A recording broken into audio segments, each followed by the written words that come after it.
Cobalt Midline, Cobalt MSM. Bunisi Midline, bunisi MSM. Bu avtomobilga metan qo'ysa bo'ladimi? Da, qo'ysa bo'ladi. Faqatgina siz ustanovkani ideal qilishingiz kerak. Reduktorlarni joylashtirganimizga bitta ahamiyat berib qo'yasiz. Taqirlamaydi, boshqa qilmaydi. Akkuratni holatda suv sirkulyatsiyasini ham eng garantiyli joylardan olganmiz. Ish sifatiga bitta ahamiyat berib qo'yasizlar.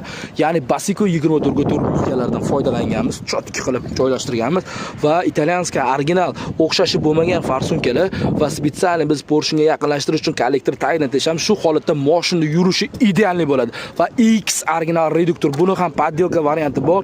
Aldanib qolmang. Zapravkasini ham mana shu joyga qo'yamiz. Eng zapravkalarga eng udobni bo'lgan joy mana shu joy bo'ladi. Ish sifati yoqqan bo'lsa bitta like bosib qo'ying. Bu tomondagizga ham endi ish jarayoni ketmoqda.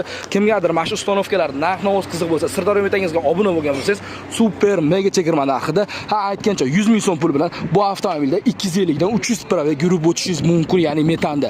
Endilikda agar shu avtomobillarga propan qo'yadigan bo'lsangiz, 230 ming so'm pul hozirgi kunda sizda 400 kilometr kutib turibdi. Ya'ni agarda propan qo'yadigan bo'lsangiz, har qanday turdagi avtomobillarga chegirma narxida 10xlarga ham propan va metan ustanovka qilamiz. Bu videoni barcha Cobaltchilarga va 10x borlarga yuborib qo'ying. Keling, kafolati bilan ustanovka qilib beramiz.